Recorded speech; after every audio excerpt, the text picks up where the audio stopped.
গতকাল সোহম আর মানুকে একটা ভিডিও পাঠিয়েছি, সেটা হচ্ছে ইউটিউব ভিডিও। মানে এরা হচ্ছে আমার স্টুডেন্ট, এদের মানে তাড়াতাড়ি অঙ্ক কী করে করা যায় সেই বিষয়। তো একটা আছে 11 দিয়ে মাল্টিপ্লিকেশন। 11 দিয়ে মাল্টিপ্লিকেশনের ব্যাপারটা হচ্ছে যে ধরো যাক 23 × 11 করতে হবে, 23 থাকবে, বা 23 2 আর 3 মাঝখানে 2+3 হয়ে যাবে, মানে 23 × 11 হচ্ছে 253।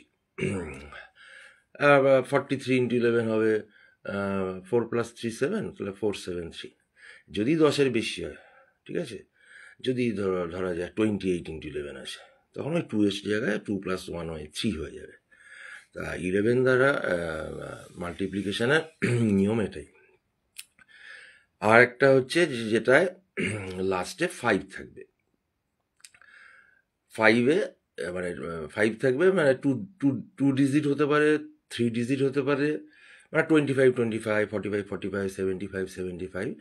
সেক্ষেত্রে হচ্ছে 25 বসবে রাইট সাইডে, লেফট সাইডে যে ডিজিটটা আছে, মানে যেমন 25-এর ক্ষেত্রে 2 আছে, 2 পরে কি 2 3 6, তার মানে 25 × 25 হচ্ছে 625। তাহলে 75 × 75 হচ্ছে 8 7 56, তাহলে 56 25। 95 × 95 হচ্ছে 90 90 90 25।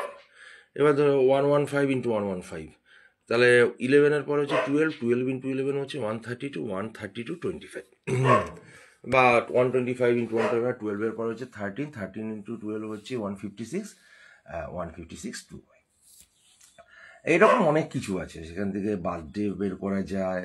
হ্যাঁ, মানে বার্থডেটাকে 20 দিয়ে গুণ করে 73 যোগ করে 5 দিয়ে গুণ করে মান্থ নাম্বার যোগ করা। ধরা যাক 1 জানুয়ারি, সালটা অন্যভাবে করতে হয়, এটা এইভাবে হয়। 1 জানুয়ারিকে আমি 20 দিয়ে গুণ করলে 20, 20 73 93, 93 × 5 হচ্ছে 5 3 465। 465 থেকে মান্থ নাম্বার 1 466, তাহলে 466 থেকে আমি 365 বাদ দিচ্ছি, তাহলে 101 হচ্ছে। লাস্ট 2 ডিজিট হচ্ছে সবসময় মান্থ, আর ফার্স্টে একটা ডিজিট থাকতে পারে, দুটো থাকতে পারে, এর বাইরে তো হবে না, সেটা হচ্ছে ডেট। তাহলে 1 জানুয়ারি আমি পেয়ে যাচ্ছি। আরেকটা বললাম, এটা ছোটবেলায় করতাম, যে কোনো একটা সংখ্যা ধরো, সেটাকে 2 দিয়ে গুণ করো, 10 যোগ করো, তো আবার হাফ করো, সংখ্যা থেকে বাদ দাও, 5 থাকবে। যাই হোক, এখন এরকম অনেক কিছু আছে। এটা একটা আগ্রহ, মানে অ্যাকচুয়ালি শিক্ষকের যেটা কাজ, আগ্রহ সৃষ্টি করা, তার যাতে ভালো লাগে। হ্যাঁ, সাবজেক্ট কঠিন ওরমভাবে কিছু ব্যাপার না, আমার কোনটা ভালো লাগছে। এখন তার জন্যে যেটা করতে হয় সেটা হচ্ছে একটা নিয়ম আছে, সেটা হচ্ছে আমি প্রথম কথা হচ্ছে আমি তাড়াতাড়ি শোবো, তাড়াতাড়ি উঠবো। সকালবেলার পড়াটা সবচেয়ে ভালো পড়া। একটু মেডিটেশন করব, একটু এক্সারসাইজ করব, একটা রুটিন হবে, সেই অনুযায়ী পড়বো। আবার রাতের বেলা আমি যখন শোবো, ঘুমাতে যাবো, তার আগে আমি একটু মনে করবো যে সারাদিন আমি কি কি করলাম। হ্যাঁ, তখন এই ক্লাসে এই স্যার এসেছিল, এই ব্যাপারটা হলো, এই মনে পড়ছে না, তাহলে আমি একটু দেখে নিই। হ্যাঁ, সেটা ধরা যাক স্যার ওই ব্লাড চ্যাপ্টারটা পড়িয়েছে, তাহলে কি হয়েছে, রক্তকণিকা, রক্তরস। তাহলে রক্তকণিকা হচ্ছে লোহিত রক্তকণিকা, শ্বেত রক্তকণিকা, অনুচক্রিকা। আচ্ছা, এবার শ্বেত রক্তকণিকার ভাগ আছে, সেটা হচ্ছে lymphocyte, monocyte, eosinophil, basophil, neutrophil. তো আর এই অনুচক্রিকার রক্ত জমা ভাবতে সাহায্য করে, বা আমি ভিটামিনটা পড়িয়েছে স্যার বা মিস পড়িয়েছে, তাহলে সেখানে তেলে দ্রবণীয়, জলে দ্রবণীয়, ADE, KBCP, হ্যাঁ, করে হলো। এছাড়া আমাদের যেগুলো লাগে, যে carbohydrate, protein, fat, mineral, water, vitamin, 6টা। তো এই আর কি, একটু ভাবা পড়া, একটু ইয়েভাবে ভাগ ভাগ করে জিস পয়েন্ট করা, চার্ট করা। মানে ধরা যাক ইতিহাসের ক্ষেত্রে ধরলাম, এটা 1526 সালে পানিপথের প্রথম যুদ্ধ বাবর করে, বা ইব্রাহিম লোদি বাবর জিতলেন। তারপরে খানুয়ার যুদ্ধ আছে, তারপর 30-এ বাবর চলে গেলেন। একটা বই বাবরনামা, ওনার বোনের লেখা, হুমায়ুন লাইব্রেরি থেকে পড়ে মারা গেছিলেন। সবচেয়ে উল্লেখযোগ্য আকবর, 1542 সালে অমরকোটের জন্ম, 56 সালে যে ওই 1556 সালে দ্বিতীয় পানিপথের যুদ্ধ, একদিকে থাকলো বৈরম খাঁ, ওইদিকে ছিল হিমু। হিমু হচ্ছে আদিল শাহের সেনাপতি। এরপর 1576-এ হলদিঘাটের যুদ্ধ, হ্যাঁ, হলদিঘাটের যুদ্ধ। তারপরে হচ্ছে ওনার নবরত্ন সভা ছিল, যেমন বিক্রমাদিত্যের ছিল। আবুল ফজল, যখন আমি আবুল ফজল লিখবো আমি দুটো বই, আকবরনামা এবং আইনি আকবরী। আর টোডর মল্ল হচ্ছে সেনাপতি। বীরবল আমরা জানি কি, বীরবলের গল্প পড়েছি। আর তানসেন সঙ্গীত জগতের লোক। এবার 1605 থেকে 1627 জাহাঙ্গীর, 27 থেকে 58 শাহজাহান, 58 থেকে 1707 হচ্ছে ঔরঙ্গজেব। এর মধ্যে কিছু শাহজাহানের ক্ষেত্রে তাজমহল ঢুকবে, ময়ূর সিং ওই ব্যাপারটা, ঔরঙ্গজেবের ক্ষেত্রে যে টুপি সেলাই করছেন, অন্যান্য কাজ, অত্যাচার করা, বাবা, এই মানে এইভাবে পয়েন্ট পয়েন্ট করে সমস্ত কিছু জিস্ট করে শিলা, আগ্নেয় শিলা, পাললিক শিলা, রূপান্তরিত শিলা, মানে এরকম নির্দিষ্ট কিছু ব্যাপার, মানে সব কিছুকেই আমি এভাবে করে আমি সেটাকে আমার আয়ত্তে আনা। হ্যাঁ, আমি বুঝবো, আমি নিজের ভাষায় লিখবো, নো সাজেশন। হ্যাঁ, আমি জীবনেও সাজেশন নিয়ে পড়িনি, আর কাউকে জীবনে সাজেশন দিইনি। তুমি পড়ো, প্রথমে প্রত্যেকটা বিষয় ছোট ছোট করে পরীক্ষা হবে, সেই খাতাটা কিন্তু আলাদা হবে, মানে সব কিছু গুছিয়ে করতে হবে। তারপরে এক্সারসাইজ, হ্যাঁ, আর এই খাতার মধ্যে ইয়ে থাকবে, এই পেজের থেকে এই পেজে এই আছে, যাতে তোমার পরীক্ষার সময় মানে তোমার একদম সব সুন্দরভাবে সাজানো থাকবে। হ্যাঁ, হাতের লেখাটা সুন্দর হতে হবে। কয়েকটা বই ঘাটবো আমি। আর এখন তো চ্যাট জিপিটি আছে, আমি আরও সেটাকে কি বলছে দেখতে হবে, ওই ইউটিউব ভিডিওগুলো। হ্যাঁ, এইভাবে যদি করা যায়, তাহলে আমাদের কাছে সমস্ত কিছুই সোজা হয়ে যাবে। এইভাবেই আমার পড়ানোর ইচ্ছা। তো পড়াচ্ছি, আমি পড়িয়েওছি এতকাল। আর আমি যেটা ভেবেছি যে মানে আরও ভালোভাবে করতে গেলে সেখানে একটা সেই ট্রাইপড লাগবে, মোবাইলটা যাতে ফিক্স থাকে, হেডফোন লাগবে। কারণ আমার ক্ষেত্রে যদি ভিডিও করতে হয় বা যাতে শোনা যায়, তাহলে একটু জোরে কথা বলতে হবে, এবং ফ্যান ট্যান সব বন্ধ রাখতে হবে, জানলা বন্ধ রাখতে হবে, এরকম অনেক ব্যাপার আছে। কারণ যদি বোঝাই না যায়, তাহলে আর লাভটা কি হচ্ছে। এবার অনলাইনে আমি পড়াচ্ছি, মানে যে অফলাইনের ব্যাপার নেই তা না। এখন এই যে 3জন স্টুডেন্ট আপাতত, এর একজন থাকে রামরাজাতলা, একজন থাকে গুজরাট, একজন থাকে হচ্ছে দানিশ শেখ লেন। সেখানে তো আমার অনলাইন ছাড়া আর কোনো অপশান নেই, মানে সম্ভব না সেটার। এবার যারা বাড়ি এসে পড়বে, বা কেউ যদি বলে বাড়িতে গিয়ে পড়াতে, হ্যাঁ, কিন্তু ওই ব্যাপারটা হচ্ছে আমি আমার মতো করে পড়াবো। কারণ প্রথমে আমি আগে সিলেবাস শেষ করবো খুব তাড়াতাড়ি, আমার তাড়াতাড়ি মানে দায় সারা ভাবে না, মানে খুব ভালোভাবে, আর মিশনে যেটা করাই। হ্যাঁ, এবং সেটা তারপরে বারবার করে রিভাইজ দাও, পরীক্ষা করে করে সেটা যেন একদম সুন্দর মানে ভাবে আমার আয়ত্ত হয়ে যায়, এবং জিনিসটা বুঝে। যেমন ধরা যাক তড়িৎযোগ্যতা, এটা মুখস্থ করতে গেলে অনেক মানে কোনো দরকারই নেই। তড়িৎযোগ্যতার সংজ্ঞাটা হচ্ছে নিকটবর্তী নিষ্ক্রিয় গ্যাসের ইলেকট্রন বিন্যাস অর্জনের আগ্রহে পরাতড়িৎধর্মী মৌল পরমাণু উহার সর্ববহিস্থ খোলকের ইলেকট্রন বর্জনপূর্বক ধনাত্মক আয়নে, এবং অপরাতড়িৎধর্মী মৌল পরমাণু ওই বর্জিত ইলেকট্রন গ্রহণপূর্বক ঋণাত্মক আয়নে পরিণত হয়ে স্থির তড়িৎ মাত্রার বিপরীত তড়িৎ আকর্ষণে যে যোজন ক্ষমতায় পরস্পর যুক্ত হয়ে যৌগ গঠন করছে, তাকে বলা হয় তড়িৎযোগ্যতা। মানে এটা উদাহরণটা দিলে কেমন হবে, মানে উদাহরণ দিয়ে বোঝাতে হয়।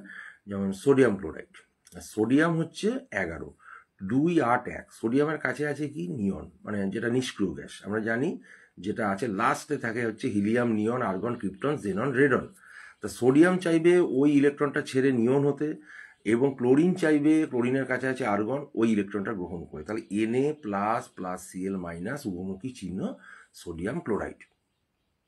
তো এইটা কিন্তু মুখস্থ করা হয়নি, এটা হচ্ছে বোঝা। এবং আরেকটা কি, ধর আমরা ভৌতবিজ্ঞানটা শুরু করছি, তখন আমার প্রথমে থাকবে ত্বরণ, সরণ, বল, এই সমস্ত। এইগুলোকে আমি আবার মনে করব কিভাবে, নিউটনের তৃতীয় চ্যাপ্টারে আমি যাচ্ছি, নিউটনের গতিসূত্রতে। নিউটনের গতিসূত্রতে যেটা থাকছে, প্রথম সূত্রটা কি, বাইরে থেকে প্রযুক্ত বল দ্বারা কোনো বস্তুর অবস্থানের পরিবর্তনের চেষ্টা করতে বাধ্য না করলে স্থির বস্তু চিরকাল স্থির থাকবে, গতিশীল বস্তু সমবেগে সরল রেখায় চলতে থাকবে। প্রথম হচ্ছে বস্তু। বস্তু কাকে বলে? নির্দিষ্ট আকার বিশিষ্ট পদার্থকে বস্তু বলে। তাহলে পদার্থ কাকে বলে? যা ইন্দ্রিয়গ্রাহ্য, যা কিছুটা জায়গা দখল করে রাখে। যেমন কাঠ হচ্ছে পদার্থ, খাট, টেবিল, চেয়ার, আর যা কিছু, এগুলো বস্তু। আচ্ছা, এখান থেকে আমরা পাচ্ছি বলের ধারণা, মানে বাইরে থেকে যা প্রযুক্ত হয়ে স্থিতাবস্থা বা গতিশীল অবস্থার পরিবর্তন ঘটায়, সেটা হচ্ছে বল। আর কি পাচ্ছি? জাড্যের ধারণা, স্থিতিজাড্য, গতিজাড্য। এবার হচ্ছে যে দ্বিতীয় যে সূত্রটা, সেখান থেকে আমরা পাই হচ্ছে P=mf। দ্বিতীয় সূত্রটা কি? বস্তুর ভরবেগের পরিবর্তনের হার বস্তুর উপর প্রযুক্ত বলের সমানুপাতিক। বল যেদিকে ক্রিয়া করে ভরবেগের পরিবর্তনও সেই দিকে হয়। এখানে ভর, বেগ, দ্রুত, এগুলো আবার আরেকবার মনে করে নেব। করে P=mf, আমি এখান থেকে আমি ডাইন, পাউন্ডার, নিউটন সব পেয়ে যাব। তাহলে ডাইন, তাহলে সিজিএস একক আসছে। তাহলে 1 গ্রাম ভরের বস্তুর উপর ক্রিয়া করে 1 সেন্টিমিটার পার সেকেন্ড স্কোয়ার ত্বরণ সৃষ্টি করতে পারে যে বল, তাকে বলা হয় ডাইন। হ্যাঁ, তারপরে 1 কিলোগ্রাম ভরের বস্তুর উপর ক্রিয়া করে 1 মিটার পার সেকেন্ড স্কোয়ার ত্বরণ সৃষ্টি করতে পারে যে বল, তাকে বলা হয় নিউটন। প্রমাণ আসে যে 1 নিউটন = 10⁵ ডাইন। বের করো, সেটা কিছুই না, এক নিউটনের চেয়ে 1 কেজি মানে 10⁵, আর 1 মিটার মানে হচ্ছে 10⁵2 সেন্টিমিটার। 3 আর 2 আমরা জানি যে পাওয়ারগুলো যোগ হয়ে যায় গুণের নিয়ম। তাহলে 1 নিউটন = 10⁵ ডাইন, প্রুভ হয়ে গেল। থার্ড ল তো every action has same and opposite reaction. এরপরে যেটা আসছে যে কার্যক্ষমতার শক্তি, ওয়ার্ক পাওয়ার এনার্জি, সেটা কাজের করতে কি হচ্ছে, মানে বল ইন্টু সরণ। বাইরে থেকে বল প্রযুক্ত হয়ে যদি বলের অভিমুখে বস্তুর সরণ ঘটে, সেখানে আছে আর্গ, সেখানে আছে জুল, এবং 1 জুল = 10⁷ আর্গ। কিছুই না, 1 জুল মানে 1 নিউটন ইন্টু 1 মিটার। আবার সেই 1 নিউটন মানে আমরা এক্ষুনি যেটা জাস্ট উই হ্যাভ ডিসকাসড, যে 10⁵ ডাইন, আর 10⁵2, 5 + 2 10⁷ আর্গ হয়ে গেল। এবার আছে জুল। জুলটাকে জুল থেকে আমরা আরেকটা মনে করতে হবে, যে তাপগতিবিদ্যা যে সূত্র, প্রথম সূত্র, দ্বিতীয় সূত্র, তাপগতিবিদ্যার ক্ষেত্রে যে জুলের সূত্র যেটা আছে, যে কিছু পরিমাণ কার্য করলে কিছু পরিমাণ তাপ উৎপন্ন হয়, এবং ইহা বিপরীতক্রমে সত্য, মানে কিছু তাপ উৎপন্ন হয়েছে মানে কিছু কাজ করা হয়েছে। সেটা আমরা হাতে হাত ঘষছি বা কলার দিয়ে কিছু কাটছি, বা যাই হোক কিছু কাজ, মানে বা আমি দৌড়াচ্ছি, আমার গরম লাগছে, হ্যাঁ, তো এবং উৎপন্ন তাপ এবং সম্পাদিত কার্য পরস্পরের সমানুপাতিক। সেখান থেকে আমরা পাচ্ছি ডাব্লু ভ্যারিজাস এইচ, বা W=JH। এখানে যে হচ্ছে জুল তুল্যাঙ্ক। এটা আমি যে স্যারের কাছে পড়তাম, খুব ভালো অশোক স্যার, তো উনি এরকম ছড়ার ইয়ে করে অনেক কিছু বলতেন। সেটা হচ্ছে, মহামান্য জুল বলেন নাই ভুল, যেন তা সঠিক, সম্পাদিত কার্য এবং উৎপন্ন তাপ পরস্পরের সমানুপাতিক। এই যে মনে রাখার যে এটা একটা ধরনটা, আমার দাদু বলতো, কারক নিয়ে বলতো। আমরা জানি 6টা কারক আছে: কর্তৃকারক, কর্মকারক, করণকারক, অপর সম্প্রদান, অধিকরণ। যে করে দেখে শুনে প্রথমা কর্তায়, যাহা করে দেখে শুনে কর্মে দ্বিতীয়ায়, জিয়া দ্বারা যার শেষে বসিতে দেখিবে, করণ কারক বলে তৃতীয়া, মানে তৃতীয়া মানে হচ্ছে বিভক্তি, কারক বিভক্তি একসাথে হয়ে যাচ্ছে। হ্যাঁ, এরকমই আমার মনে আছে যখন আমাদের স্কুলে হেড স্যার, এই আদক স্যার এসেছিলেন ফিজিক্সের, তখন সেই ভূগোল, এই কলকাতা, এই বর্ধমান বিভাগ, সেই জেলাগুলো কি কি সে বলেছিল, যে বি বা মে হুপু, মানে বর্ধমান, বীরভূম, বাঁকুড়া, মেদিনীপুর, হুগলি, পুরুলিয়া, মুনাচক মানে মুর্শিদাবাদ, নদিয়া, মুনাচক 24 পরগনা, এখন দুটো হয়ে গেছে, কলকাতা, হাওড়া, আর আছে হচ্ছে ওই মানে প্রেসিডেন্ট দাচকো পদিমা, দার্জিলিং, জলপাইগুড়ি, কোচবিহার। পদি এখন নেই, কারণ এখন দিনাজপুর হয়ে গেছে, দাচকোদিমা হবে, উত্তর দক্ষিণ হয়েছে, আর মালদহ। এটা হচ্ছে মনে রাখা। সব মনে রাখা মনে এমনিই থেকে যাবে যদি আমি এই সিস্টেমটাকে ফলো করতে থাকি, যে আমি সকালে উঠবো, আমি ঘাসে হাঁটবো, আমি ইয়ে করবো, আমি একটু সূর্যের আলো লাগাবো, হ্যাঁ, তারপরে আমি অল্প পড়বো, একটানা এক জিনিস পড়বো না, কারণ ওইভাবে একটানা এক জিনিস ভাল লাগবে না। কিছু কিছু করে একটা রুটিন থাকবে, এমনই রুটিনটা থাকবে যেটা আমি ফলো করতে পারবো। আবার রাতের বেলা আমি রিক্যাপিচুলেশন অফ মেমোরি করবো, সারাদিন কী কী হলো সেটা মনে করব, এবং কি করব, ছোট ছোট পরীক্ষা দেবো। হ্যাঁ, নিজের নোটটা আমি নিজে বানাবো, আমার কোনো সাজেশান নেই, কোনো কিছু নেই, কারণ আমি যখন কম্পিটিটিভ এক্সামে যাবো তখন তো ওরকম কোনো সাজেশান হয় না। তাহলে এইগুলোতে সাজেশান, এই ফার্স্ট সেকেন্ড এগুলো তো কোনো মানে নেই। ফার্স্ট হওয়ার হলে হবে, বা দশম হওয়ার হলে হবে, তাতে কি আছে? এই ফার্স্ট সবাই একমাত্র সফল, এই ধারণা খুব ভুল। অনেকে আছে, হ্যাঁ, তার লাইন চেঞ্জ করে চুজ করে, যার যেদিকে পারদর্শিতা, যার যেটা ভালো লাগে, সেটা এরকম তো মানে হাজার হাজার উদাহরণ। তো আমরা মোটামুটি মানে খুব ধরো কম সময়ের মধ্যেই আমরা ফিজিক্সের একটা ও তাপের দিক থেকে, তাপের একটু বলে দিই তাহলে। তাপ শক্তি, মানে তাপ হলো এক প্রকার শক্তি, যা গ্রহণ করলে বস্তু উত্তপ্ত হয় এবং বর্জন করলে বস্তু শীতল হয়। উষ্ণতা হলো তাপীয় অবস্থা, যা ঠিক করে দেয় একটি বস্তু অপর বস্তুকে তাপ দেবে না অপর বস্তু থেকে তাপ নেবে। এরপর হচ্ছে তাপের একক ক্যালোরি, ওই উষ্ণতার একক হচ্ছে ডিগ্রি সেন্টিগ্রেড, ফারেনহাইট, এই কেলভিন, এগুলো। এখান থেকে আরেকটা আছে, ওই C/5F-32, মানে দুটো স্কেলের সম্পর্ক আছে। হ্যাঁ, সেটা কিভাবে আসে সেটাও দেখতে হবে, কীভাবে আসলে 180 ঘর, 100 ঘর, মানে 232 ইন্টু ওই বাদ দিয়ে, যাই হোক, এই C/5 তাহলে যেটা আসে যে কোন উষ্ণতায় সেলসিয়াস এবং ফারেনহাইট স্কেলের মান সমান, সেটা হচ্ছে, তাহলে আমি এক্স বসিয়ে দিই, তাহলে x/5 is equal to x-32 equal to 9, 9x equal to 5x-32 160 হয়, তাহলে 4x ইকুয়াল টু -160, তাহলে x ইকুয়াল টু -40। সুতরাং -40 উষ্ণতায় দুই মানে স্কেলের মান সমান।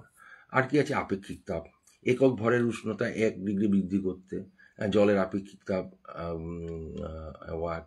ক্যালোরিমিতির মূলনীতি, উষ্ণ বস্তু কর্তৃক বর্জিত তাপ ইজ ইকুয়াল টু শীতল বস্তু কর্তৃক গৃহীত তাপ। তাহলে এই যে আমরা গরম শীতকালে আমরা গরম জলটা স্নান করি, মানে গরম ঠান্ডা মিশিয়ে একটা কি হয়, মানে গরমটা তাপটা ছাড়ে এবং শীতলটা মানে কম্পারেটিভ যেটা শীতল সেটা তাপটা নিয়ে ব্যালেন্স, সব কিছুই ব্যালেন্স। এই যে ঝড় হয়, যখন নিম্নচাপ হয়, সেটাও ব্যালেন্সের ব্যাপার। বা এই যে আমি তড়িৎযোজ্যতা বললাম, যে যৌগ গঠন হচ্ছে, যৌগগুলো তো স্থিতিশীলই হবে না যদি তাদের রাসায়নিক বিক্রিয়া চলতেই থাকে। তাপ তাপ আর আছে হচ্ছে পরিবহন, পরিচালন, বিকিরণ, মানে তাপ কিভাবে যায়। হ্যাঁ, তার উদাহরণ, একটা লোহাকে গরম করলাম, আরেক দিক গরম লাগছে, সেটা পরিবহন। পরিচালন হচ্ছে হাওয়া, এই বাতাস, এই ঝড়। আর বিকিরণ হচ্ছে আমি সূর্যেও, তারপরে আমি একটা উনুনের পাশে বসে আছি। হ্যাঁ, তারপরে থার্মোফ্লাক্সের নীতি, মানে আমি তাপটাকে যাতে ইয়ে করতে পারি। তাই মোটামুটি তাপ চ্যাপ্টারে আছে, মানে আমি 10-এর মাধ্যমিকের মধ্যে বলছি। আর এরপরে যেটা আলোর চ্যাপ্টারে আছে সেটা হচ্ছে কি বলে, প্রতিফলন, প্রতিসরণ, প্রতিফলনের সূত্র। হ্যাঁ, আপতিত রশ্মি, প্রতিফলিত রশ্মি আপতন বিন্দুতে দুই মাধ্যমের বিভেদ তলের উপর অঙ্কিত অবিলম্ব এক সমতলে থাকবে। আপতন কোণ প্রতিফলন কোণ মানে সমান হবে।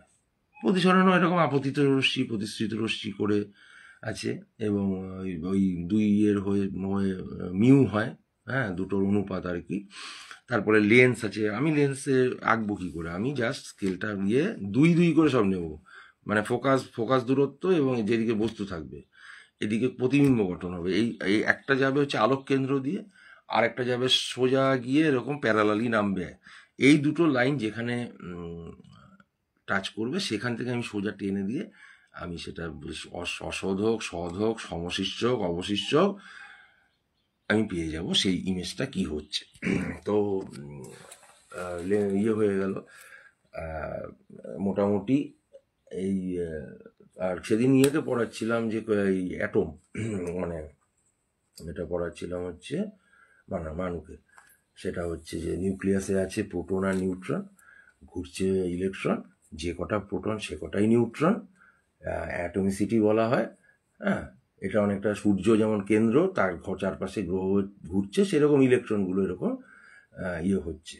এখান থেকে পরমাণু ক্রমাঙ্ক বের করা যায়, মানে যত যে পরিমাণ প্রোটন সংখ্যা বা প্রোটন সংখ্যা যায়, ইলেকট্রন সংখ্যাও তাই।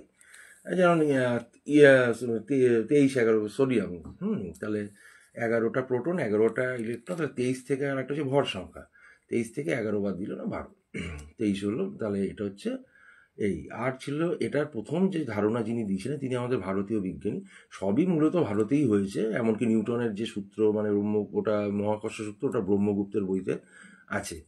তো যাই হোক, এখন এই কনাথ, তারপরে একসময় আসলেন ডাল্টন। এবং বিজ্ঞানের যে আবিষ্কারগুলো কি হয় ধাপে ধাপে, একটা যেমন ধরা যাক এই E=mc², যে 1905 সালে যেটা যুগান্তকারী, যেটা থেকে পরমাণু বোমা হলো। এবং এইটা নিয়ে খুব ভালো বই আপনারা অনেকেই জানেন, যে নারায়ণ সান্যাল একজন মানে কি বিষয় নিয়ে যে উনি লেখেননি। তাই এটার মূল যে বইটা আছে সেটার নাম হচ্ছে ব্রাইটার দ্যান থাউজেন্ড সান। তো ওই বইটাতে এই সুন্দরভাবে আছে। তো এবং ওখান থেকেও শেখার আছে, শেখার আমাদের সব কিছু থেকে আছে, যেটা আমাদের খুব প্রিয় কবিতা এবং এটা আমাদের জীবনে সবসময় মনে রাখা দরকার। সেটা হচ্ছে সবার আমি ছাত্র। হ্যাঁ, এটা আমাদের ছিল, যে আকাশ আমায় শিক্ষা দিল উদার হতে ভাইরে, কর্মী হবার মন্ত্র আমি বায়ুর কাছে পাইরে, পাহাড় শেখায় তাহার সমান হই যেন ভাই মৌন মহান। হ্যাঁ, তারপরে সূর্য আমায় মন্ত্রণা দেয় আপন তেজে জ্বলতে, চাঁদ শিখালো মিষ্টি মেদুর মধুর কথা বলতে, ইঙ্গিতে তার শেখায় সাগর অন্তর হোক রত্ন আকর। সাগরের এক নাম রত্নাকর, সাগরে রত্ন থাকে, প্রবাল থাকে। হ্যাঁ, মাটির কাছে পেলাম আমি শিক্ষা, আপন কাজে সহিষ্ণুতা, আপন কাজে কঠোর হতে পাষাণ দিল দীক্ষা, ঝর্ণা তাহার সহজ গানে প্রাণ জাগালো।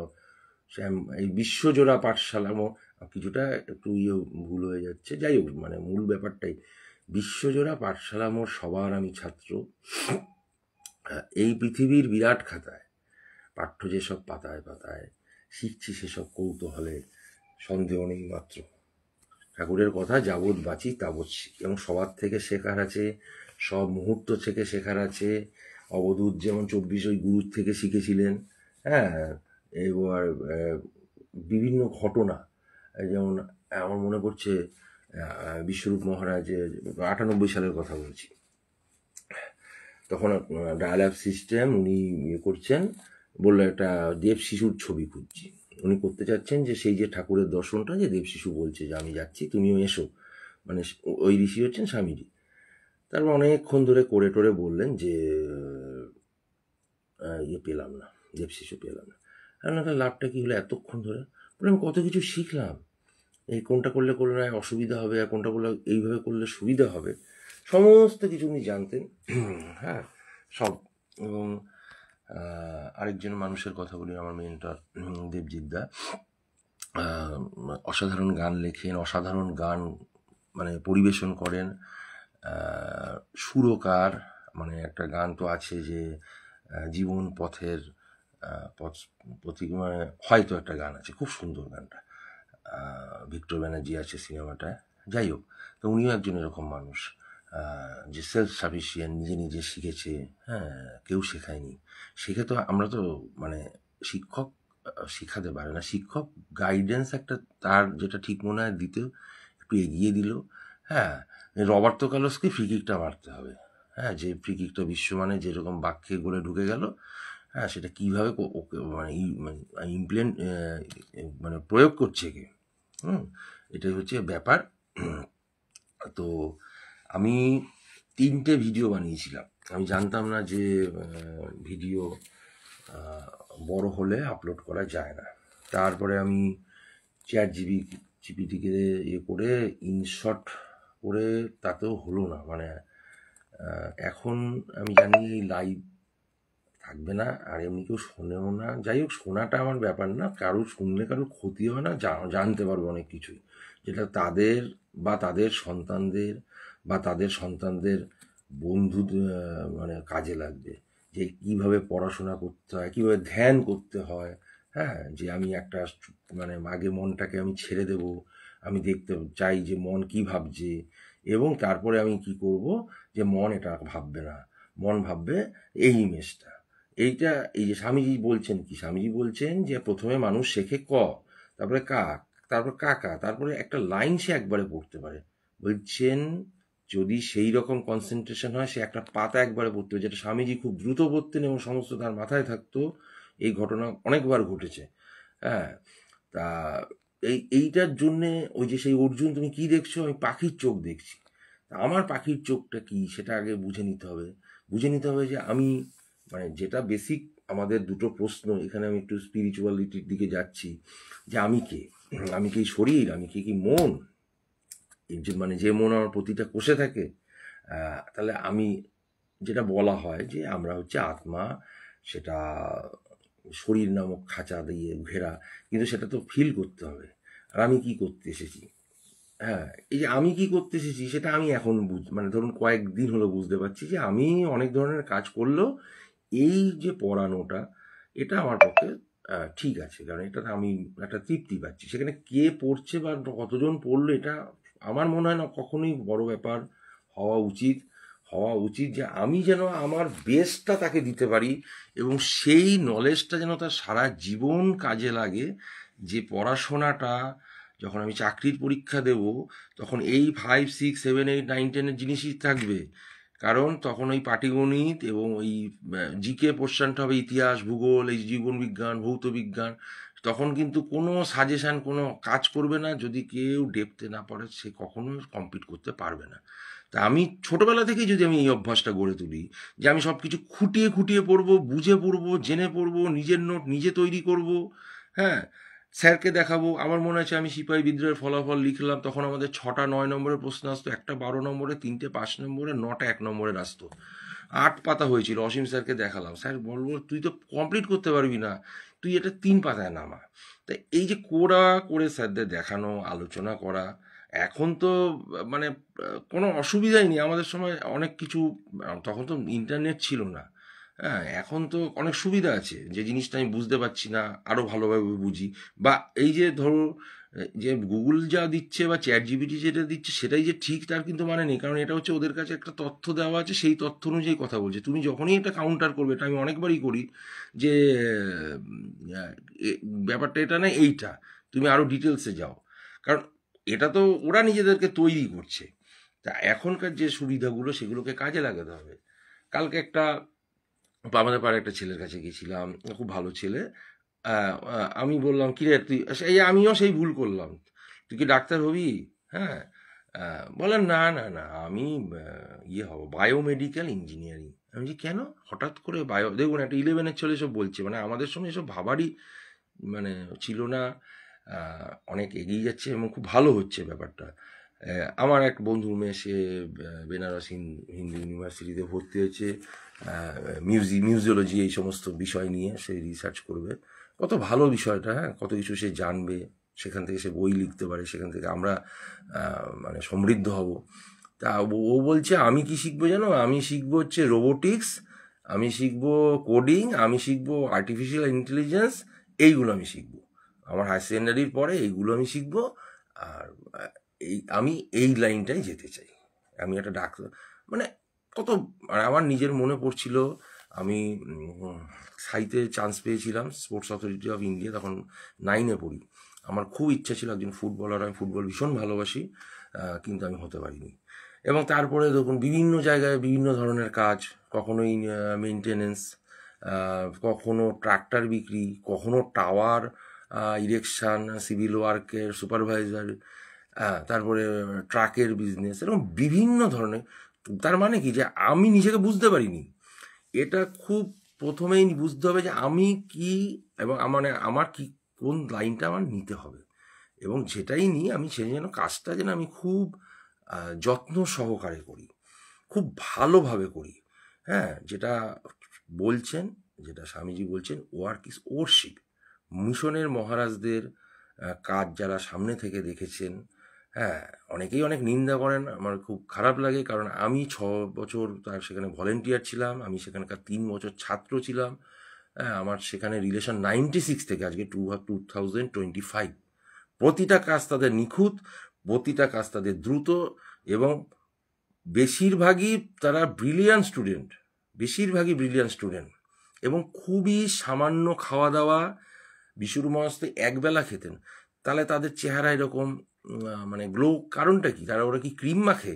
না, তারা একটা যেমন একটা লাইফস্টাইল লিড করে যেটাতে সে স্যাটিসফাইড, সে মানুষের জন্যে ঘর ছেড়েছে, সে ভগবানের জন্য, যেটা রামকৃষ্ণ মিশনের যেটা মোটো, যে আত্মানাং মোক্ষার্থং জগৎ হিতায় চ, নিজের মুক্তি জগতের কল্যাণ সাধন, ভালো কাজের মধ্যে আছে, একদম রুটিন লাইফ। মানে 12টা 12:30টায় আমরা দার্জিলিং মিশনে খেয়ে নিতাম রাতে, আর ভোর উঠলাম হচ্ছে ভোর 4টে। হ্যাঁ, তাহলে সেখানে এবং আমরা রিলিফের মধ্যে আছি, বাচ্চারা আসছে, পড়ছি। হ্যাঁ, মেডিকেল ক্যাম্প হচ্ছে। হ্যাঁ, তা এই ধরনের লাইফস্টাইলটার মধ্যে যারা থাকছে, তাদের সেটা তো তার চেহারার মধ্যে প্রতিভাতই হবে। আজকে যদি আমি স্বামীজির রেজাল্ট দিয়ে বলি, এটা অনেকে করে, আমি দেখেছি, এই তো স্বামীজি এই রেজাল্ট করেছে, তার মানে ওনার কোনো মেধা নেই। মানে তার মতো তো মূর্খ কেউ না, যে সারা পৃথিবীকে শিখিয়েছে এবং যার জন্য মানুষ ভারতকে চিনেছে, মানে যিনি নিজেই স্বয়ং ভারত। হ্যাঁ, কারণ ঠাকুর বলেছিলেন নরেন শিক্ষে দেবে।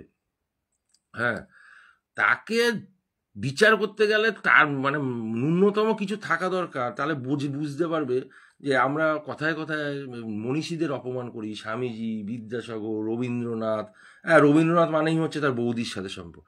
আরে তার কি প্রতিভা! সে কত কিছু লিখেছে, কত বিষয়ে সেই উপনিষদের কথাগুলো, সেগুলোকে গানের আকারে নিয়ে আসা।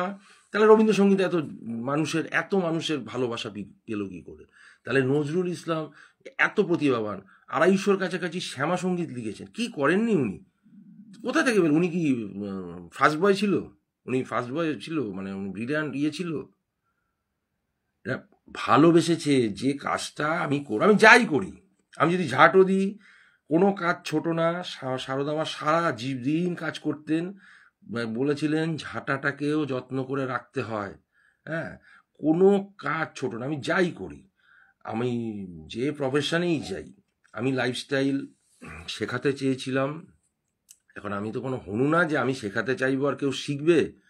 আমি শেখাতে চাইছিলাম, আমি 1 বছর এই কোর্সটা করেছি, সেটা সব করেছি, সেটার মধ্যে সব আছে। সেটার মধ্যে যেমন ধরুন আমি বলছি, সূর্য প্রণাম করলে 12টা আসন হয় একসাথে।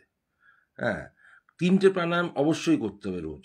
সেটার মধ্যে পড়ছে কপালভাতি, অনুলোম বিলোম এবং ভস্তি, ভ্রামরি। আচ্ছা, ঘাসে হাঁটতে হবে। আমার নেগেটিভ এনার্জি ঘাস, আমাকে যেটাকে বলে গ্রাউন্ডিং বলে। টক দই খেতে হবে, আমাদের মিশনের প্রত্যেকটা সেন্টারে দুপুরে টক দই খাওয়ায়। মিশন মানেই সেটা ফলো করতে হবে আমি তা বলছি না, কিন্তু একটা আদর্শ, তারা একটা নিশ্চয়ই ব্যাপারটা দেখেছে যে টক দই, আমরা জানি টক দই ল্যাক্টোব্যাসিলাস অ্যালডিহাই আছে, সেটা হজমে সাহায্য করে, অত্যন্ত উপকারী জিনিস। মরিঙ্গো খেতে হবে, মানে সজনে খান, মরিঙ্গোই খেতে হবে কোনো মানে সজনে যেটা আর কি। শাক খেতে হবে। হ্যাঁ, 1 সপ্তাহে 1 দিন কিছু বেশ অনেকক্ষণ উপোস করা, এবং রাতের খাওয়ার বা 8টা এবং ভোর 4টে উঠতে বলে তো সবচেয়ে ভালো। দিন কত বড় হয়ে যাবে, কাজ কত সুন্দর হবে। হ্যাঁ, আপনি ঘুম ভেঙে যাবে। মানে আমার জীবন দিয়ে, আমি এটা কোনো বইয়ের কথা বলছি না। আমরা তখন কি ছিল, তখন তো টিভি ছিল না, আমরা যখন ছোট ছিলাম, আমার তো অনেক বয়স, আমার 48 হতে চলেছে। হ্যাঁ, তা তখন ছিল দূরদর্শনে একটা চ্যানেল ছিল, আর আমাদের হিন্দি সিনেমাও দেখতে দেওয়া হতো না। আমরা 9টা 9:30টায় ঘুমিয়ে পড়তাম, কিন্তু 4টের মধ্যে উঠে পড়তাম। তারপরে ধ্যান তখন ওইসব জানতাম না, কিন্তু আমরা একটু হাঁটতে যেতাম, এই করতাম সেই করতাম, আর 2-2.5 ঘন্টার বেশি কোনোদিন পড়িনি। আর স্কুলে গিয়ে প্রচুর খেলাধুলা করেছি, এটা আমি না, ওই সময়কার প্রত্যেকে করেছে। কারুর কোনো টিচার ছিল না, সামর্থ্য ছিল না, মানে আমরা যেটুকু যাও পেয়েছি, আমাদের বাবা কাকাদের কি তাও ছিল না, কারণ সেই সময় তারা মানে আমি আমি যেখানে থাকি অশোকনগর, এখানে সবাই বাঙাল, তারা সমস্ত কিছু হারিয়ে এসেছে। মানে তারা চটি পর্যন্ত পড়তে পারেনি, দুটো প্যান্ট জামা দিয়ে সারা ভারত, মানে সারা ভারত বলছি, সারা বছর কাটিয়েছে। এরা প্রত্যেকে সরকারি চাকরি পেয়েছে, 19-20 বছরে চাকরি পেয়েছে, মানে সেটা আমার বাবা কাকা খালি না, সেই জেনারেশনটা। এবং তারা ইংরেজিতে কি ভালো, মানে কি জানে না। এবং এরা ইতিহাস ভূগোল পড়েছে ইংরেজিতে, এরা করেছে কেশবচন্দ্র নাগের পাটগণিত। হ্যাঁ, তাহলে এই যে এবং কি স্ট্রাগল করেছে, যে লড়াই করেছে, যে কোনোদিন স্ট্রাগল করেনি। মানে স্বামীজি বলছেন যে আহ, একটুও চোখের জল না ফেলে, হ্যাঁ, গদিতে শুয়ে কে কবে বড় হয়েছে। স্বামীজি কি স্ট্রাগল করেছে ভাবুন তো। স্বামীজির বাবা যখন মারা গেলেন, তখন দেখুন ঘটনাগুলো আমরা সবই জানি, ঘটনাগুলোকে মাঝে মাঝে একটু ভাবতে হয়। স্বামীজির মতো লোক কোনো চাকরি পায়নি। স্বামীজি অবশ্য পায়নি, ভালো হয়েছে, নাহলে আমরা স্বামী বিবেকানন্দকে পেতাম না। স্বামীজির মতো মানুষ, যেটা একটা স্কুলের হেড স্যার ছিলেন, মানে সেটা বিদ্যাসাগরের স্কুল, ওনার জামাইয়ের সাথে কি গন্ডগোল হলো, বলল নরেন পড়াতে পারে না। বিদ্যাসাগর সেটা দেখেনও নি কি হচ্ছে না হচ্ছে, উনি বলছে তাহলে ওকে আসতে বারণ করে দিও। স্বামীজির তখন এমন অবস্থা, দিনের পর দিন তিনি না খেয়ে থাকেন, জল খেয়ে পেট ভরান, একটা পান টান খেয়ে বাড়িতে বলেন যে বন্ধুর বাড়িতে নেমন্তন্ন খেয়ে এসেছি।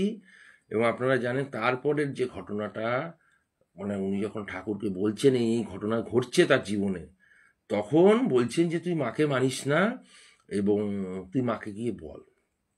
মাকে গিয়ে স্বামীজি বলতে পারেনি আমাকে ভাত দাও বা আমাকে চাকরি দাও, কারণ তিনি মাকে মানে দেখতে পাচ্ছেন, কারণ না দেখলে কেউ বলে না যে আমাকে জ্ঞান দাও, আমাকে বিবেক। কারণ স্বামীজি তখন কিন্তু স্বামীজি বিভিন্ন পর্যায়ে নিয়ে গেছেন। তিনি ব্রাহ্ম সমাজে ছিলেন, তিনি কোনো ভক্তিবাদ বা এই ধরনের মানুষ ছিলেন না, তিনি যুক্তি, হ্যাঁ, তার শানিত ব্যঙ্গ করতে পারতেন, তার কথা কাটতে পারতেন। সেই মানুষটা, যে মানুষটার সংস্পর্শে পাল্টে গেল এবং সারা পৃথিবী যার জন্য পাল্টে গেল, মানে 1835 সালে মেকলে যে শিক্ষা পদ্ধতি চালু করেছিল, যে এখানকার মানুষ মিথ্যা কথা বলে না, চুরি করে না, এদেরকে করতে গেলে এদের শিক্ষাটাকে নষ্ট করতে হবে। 80,000 গুরুকুল নষ্ট করে দেওয়া হয়েছিল, 80,000। এবং আপনার গুরুকুল তো জানেনই যে এখনো আবার হচ্ছে বিভিন্ন জায়গায়, সব কিছু শেখানো হতো। 21 বছর অবধি শিক্ষা ছিল, মানে সেখানে ঘোড়া চালানো, তরবারি, যা যা আছে জিনিস, সমস্ত কিছু শেখানো হতো। তারপরে তারা ডিসিশন নিত যে তারা মানে সংসারী জীবনে যাবে নাকি তারা সন্ন্যাস জীবনে যাবে। মানে যে রাজা, সেও এই টোটাল শিক্ষা পদ্ধতি 64টা কলা মানে শিখে তারপরে সে রাজা হচ্ছে, তাহলে সে কতটা যোগ্য। আজকে যারা দেশ শাসন করছে তারা এই শিক্ষা পদ্ধতিটা পাচ্ছে। মেকলে যখন জানতো না, বা ইংরেজরা জানতো না, বা কেউই জানতো না যে 1836 সালে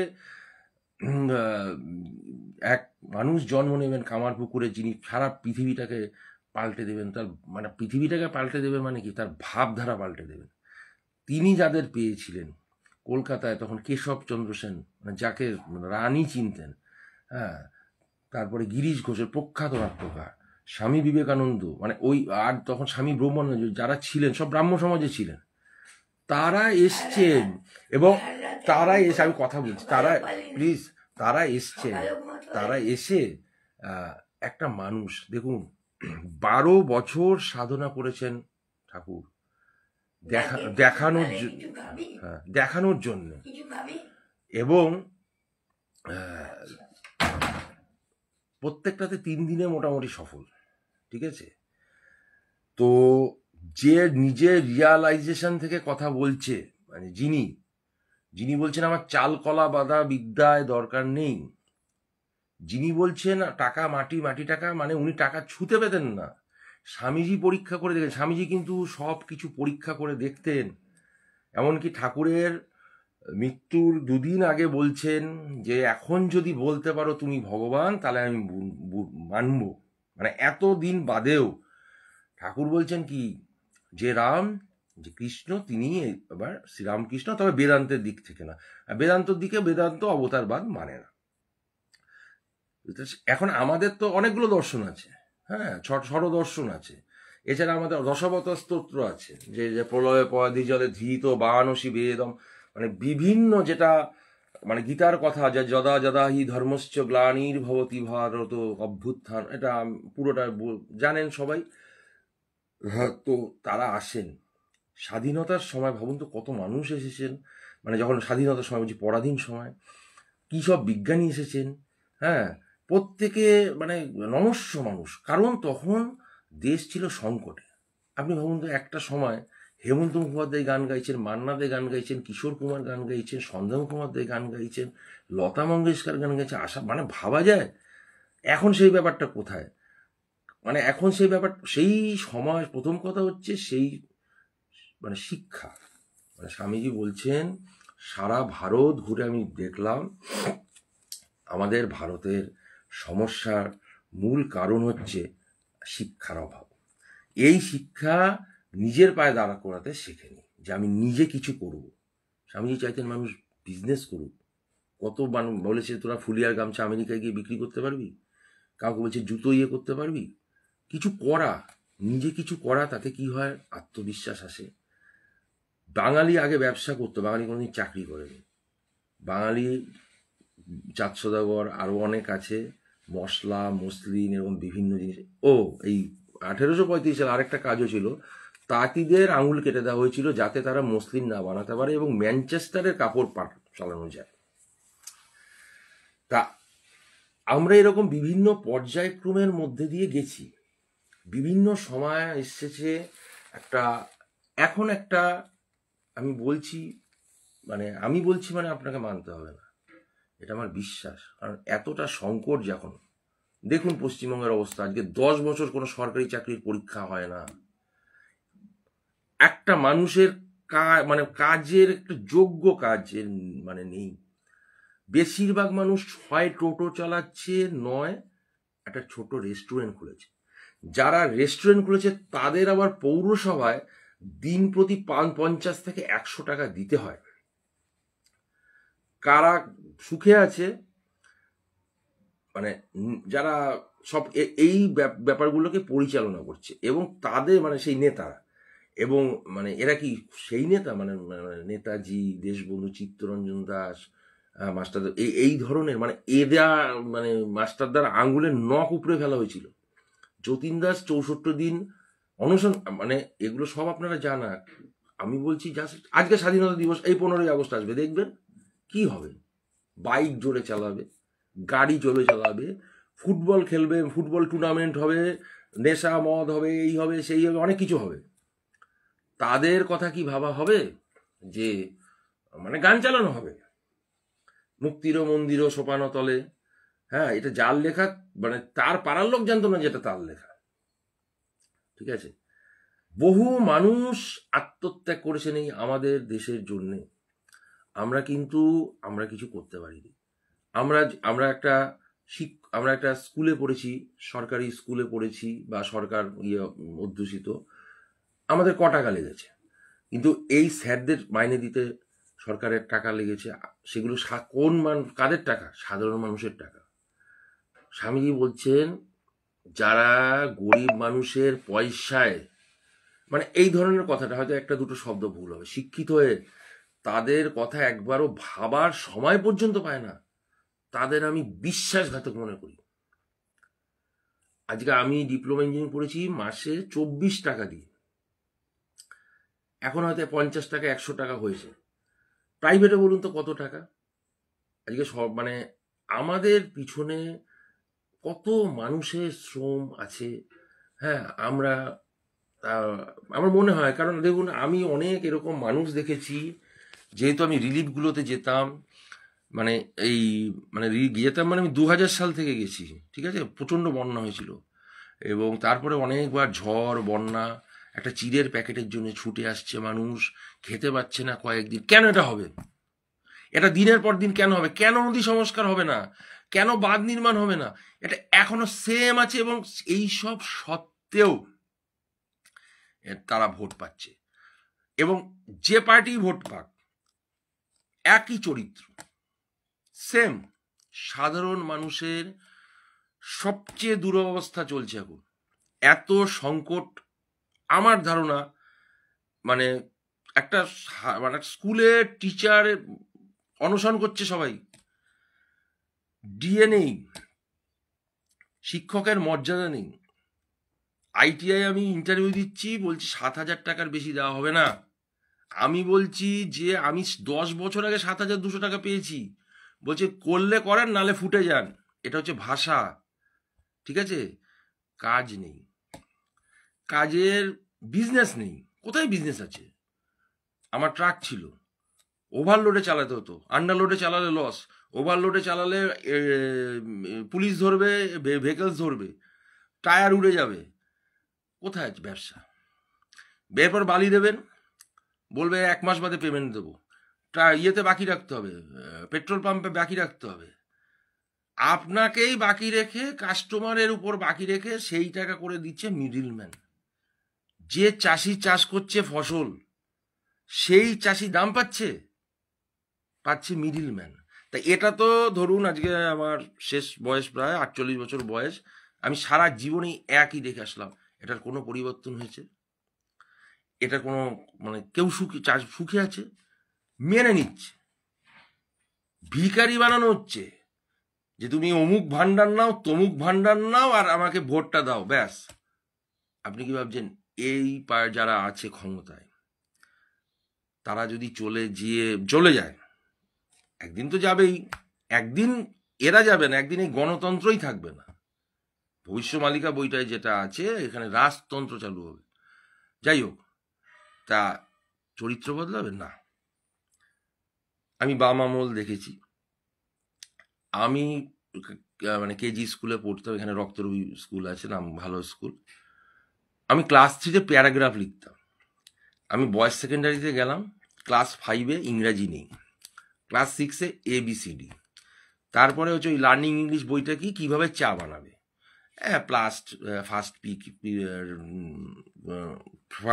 first some water, then sugar is added, then এটা কোনো ইংরাজি? হ্যাঁ, একদম একটা জেনারেশন বসে গেল। এইটা যারা চালু করেছিল, সেই বাম আমল কথা বলছি, সেই তাদের যে সন্তানরা, তারা কিন্তু কনভেন্টে পড়েছে। এবং আপনি একটা দেখবেন, প্রত্যেকটা ইউনিভার্সিটি, কলেজ, স্কুল, সব জায়গায় এই মানে এই তাদের সমস্ত এই কোঅর্ডিনেশন কমিটি, এই সেই সমস্ত আছে। তারপরে আমি যখন পড়লাম, মেকানিক্যাল ইঞ্জিনিয়ারিংয়ে পড়লাম, আমি যখন পাস করে বেরালাম, কারখানা সব লক আউট, C2 ইউনিয়ন। আমাদের এখানে স্পিনিং মিল ছিল বন্ধ, রাধা কেমিক্যাল ছিল বন্ধ, সব বন্ধ, তাঁতকল ছিল বন্ধ। এরকম আমাদের এখানে, মানে এরকম আমাদের এখানের মতো জায়গা সারা পশ্চিমবঙ্গে আছে। আমি চাকরি করেছি মেঘালয় গিয়ে। ক টাকার চাকরি করেছি? 2,500, মানে এটা 2001 সালের কথা বলছি। থাকা খাওয়া দিত। এরপরে কিছু করার নেই। এবার তোমার অভিজ্ঞতা হবে, আস্তে আস্তে বাড়বে, এটা সেটা, এই পশ্চিমবঙ্গে নেই, ঠিক আছে? ফ্যাক্টরি নেই, কিছু নেই, তমুক। আচ্ছা, টেকনিক্যাল লাইনে নেই। জেনারেল লাইনে কি অবস্থা? জেনারেল লাইনে ছিল স্কুল সার্ভিস, তো আগে ছিল না, চালু হয়েছিল স্কুল সার্ভিস পরীক্ষা। আমি 2000 সালে আমাদের কর্মশিক্ষার টিচার পরীক্ষাটা দিলাম। আমি ভেবেছিলাম, এটা আমার বোঝার ভুল, আমি ভেবেছিলাম হয়তো আমাদের ট্রেড থেকে কোশ্চেন আসবে, কিন্তু কোশ্চেন এসছে যে সোয়েটার বুনতে গিয়ে ঘর ভুল করলে কি করবে, টবে জল দেওয়ার, ফুল গাছে জল দেওয়ার নিয়ম কি। এবার আমার কয়েকটা বন্ধু এই 60 টাকা দিয়ে কর্মশিক্ষার বই কিনেছিল, তারা এখনো সেই চাকরি করছে। আমি ভাবলাম ঠিক আছে, এইবার আমার ভুল বুঝেছি, পরের বার দেব। আর একটা বারও স্কুল সার্ভিস কমিশনায় ডিপ্লোমা ইঞ্জিনিয়ারদের নেওয়া হয়নি। কেন? আজকে যে ভোকেশনাল কোর্স হয়, ভোকেশনাল পড়ানো হচ্ছে স্কুলগুলোতে, কটা ডিপ্লোমা ইঞ্জিনিয়ার পড়ে? যারা টেকনিক্যাল লাইন নিয়ে পড়েছে, তারাই তো ভোকেশনাল কোর্স পড়াবে, তারাই তো ITI পড়াবে। আমি ITI এ পড়িয়েছি, এবং পড়িয়েছি কারণ হচ্ছে আমি নিজে ফ্যাক্টরিতে দেখেছি যে ছেলেটা কাজ জানে, তার নাম হচ্ছে লক্ষণ, কোন মেটেরিয়াল দিয়ে তৈরি কি, কিন্তু সে HP কাকে জানে না। মানে ওই যে 500, মানে HP জানাটাই যে বিরাট ব্যাপার সেটা না, কিন্তু ওই যে 550 গ্রাম ভরে বস্তুকে অভিকর্ষের বিরুদ্ধে 1 সেকেন্ডে 1 ফুট তুলতে, বা এই যে ডিটেলসটা, তখন যেটা আমার মনে হয়েছিল যে যারা হাতে কলমে কাজ জানে, তারা যদি থিওরিটাকে তাদের যতটা সম্ভব তাদের শেখানো যায়, তাহলে আর কাউকে লাগবে না। এই ITI এ কোনো কেউ বসে থাকে না, আমাদের অসমের একটা ITI নেই, হাবড়ায় একটা বাণীপুরে আছে, মেয়েদের আর ITI নেই। তা আরে যেখান থেকে কাজ হবে সেই রকম প্রতিষ্ঠান তো আমার বানাতে হবে। আমার এখন ওই স্কুল সার্ভিস প্রথম কথা 10 বছর বন্ধ, পাবলিক সার্ভিস PSC ক্লার্কশিপ বন্ধ, WBCS, এখন WBCS হচ্ছে সবচেয়ে কঠিন পরীক্ষা, মানে সবচেয়ে কঠিন মানে অবশ্যই কঠিন, খুব পড়তে হয়, পড়াশোনা করতে হয়। আমার এক দিদি 13 র্যাঙ্ক করেছিল, সে কোনো কোচিং না, সে সকাল 5টা থেকে বিভিন্ন বিষয়, এই যে যেরকমভাবে আমি প্রথম যখন এই লাইফটা শুরু হয়েছিল তখন যেটা বলছিলাম যে এরকম প্রতিটা বিষয় খুঁটিয়ে, মানে কোনো শব্দ বাদ যাবে না, বুঝে বুঝে পড়া, ভাবা, চিন্তা করা করে আমাদের যে গুরু মস্তিষ্ক, এটা সেরিব্রাম, সেরিবেলাম, মেডুলা অবলাঙ্গাটা, এই 5টা হাড়, ফ্রন্টাল, প্যারাইটাল, অক্সিপিটাল, সাবলিঙ্গাল, ম্যান্ডুবল, এইটা হচ্ছে চিবুক, এই থাইরয়েডের হাড়, এই কলার বোন, এই হিউমারাস, এই রেডিওয়ালনা, এরপর আসছে ফিমার, সবচেয়ে বড় হাড়, টিবিয়া, ফিবিউলা, জয়েন্ট, এই তো মানে ব্যাপারগুলো নিজেকে করে করে দেখা, করে করে দেখা যে স্পর্শবর্ণ মানে 25টা, মানে ক বর্গ, চ বর্গ, ট বর্গ, ত বর্গ, প বর্গ। আমি যখন প, ফ, ব, ভ, আমার ঠোঁট, আমি ওষ্ঠবর্ণ বলা হচ্ছে কেন, কারণ আমি ওষ্ঠ টাচ না করে, মানে ওষ্ঠ স্পর্শ না করে বলতে পারছি না। হ্যাঁ, তাহলে এই জন্য এটা হচ্ছে স্পর্শবর্ণ। এইভাবে যদি আমি বিষয়গুলোকে ভেবে ভেবে বোঝার চেষ্টা করি যে তাহলে এই এই জিনিসটা এইভাবে হচ্ছে, মানে আমি জাস্ট একটা স্পর্শবর্ণ নিয়ে উদাহরণ দিলাম। আমি ভাবতেই পারি যে এই যে আমার এখানে চায়ের কাপটা আছে, আমি যদি চায়ের কাপটাকে না ঠেলি তাহলে তো চায়ের কাপটা তো এখানেই থেকে যাবে। তার মানে কি, সেটাই তো নিউটনের সূত্রের প্রথম সূত্র, যে বাইরে থেকে প্রযুক্ত বল দ্বারা কোনো বস্তুকে অবস্থানের পরিবর্তনের চেষ্টা করতে বাধ্য না করলে স্থির বস্তু স্থির থাকবে, গতিশীল বস্তু সমবেগে সরল রেখায় চলতে থাকবে। তা একটা কথা, সেটা জানি না কোনো ছাত্র শুনছে কিনা, কোনো শিক্ষক শুনছে, মানে শিক্ষকরা তো শুনবেনই না, যাই হোক কোনো অভিভাবক, সেটা হচ্ছে সংজ্ঞা, মানে যেটা ডেফিনেশন, সেটা কিন্তু নিজের, মানে যেটা আছে সেটাই দিতে হয়। ব্যাখ্যা তুমি নিজের মতো করো, ডেফিনেশন নিজের মতো করো, কিন্তু মুখস্থ করতে হবে না। মুখস্থ তুমি কত করবে, মানে কত সম্ভব, সেটা আর্কিমিডিসের সূত্র।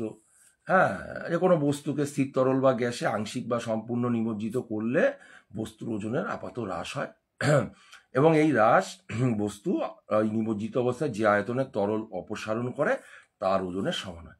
এটা একটা চৌবাচ্চায় মগ ডোবালেই বোঝা যায়, এটা একটা পুকুরে নিজেকে নামলেই বোঝা যায়, একটা পুকুরে কিছু জলের মধ্যে সব হালকা, কারণটা কি, ওই যে আপাত হ্রাস। এই আপাত কথাটা মানে কি, মানে মানে মানে অ্যাকচুয়াল হ্রাস হচ্ছে না, আমি মনে করছি যে হচ্ছে, মানে আমি সেই ফিলিংসটা পাচ্ছি।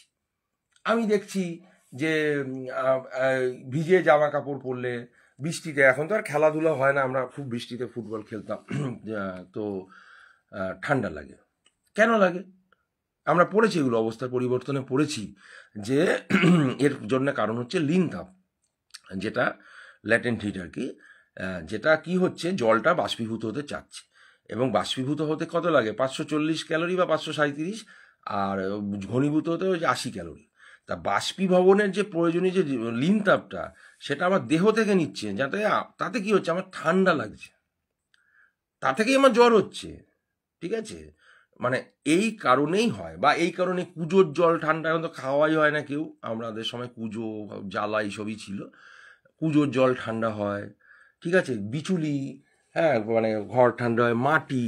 হ্যাঁ, আমি একটা শিলিগুড়ির হোটেলে দেখেছি, সেখানে এসি নেই, সেখানে করেছে কি, দেওয়ালগুলোতে ছোট ছোট পোড়া মাটির শোপিস রেখেছে, এবার তার মধ্যে তো পোড়া, সেটার মধ্যে ছিদ্র আছে, হাওয়া আর স্পিডে একটা ফ্যান রেখেছে, আর একটা এক্সজস্ট রেখেছে, এই যে হাওয়া ঘুরছে, পরিচলন হচ্ছে, মানে আমরা যেটা জানি তাপের, দেখুন এ একদম অ্যাপ্লাই করেছে, সে জেনে বুঝে করেছে কি না জেনে বুঝে করেছে আমি যাচ্ছি না, কিন্তু সে অ্যাপ্লাই করে দেখিয়েছে, ঢুকছে হাওয়া, ঢুকছে গরম হাওয়া, ঢুকছে ওই স্পিডে ফ্যান ঘুরছে, তার সাথে ওই সারা ঘরে ঘুরছে, এটা হলো পরিচালন, এইবার এক্সস্ট হয়ে যাচ্ছে।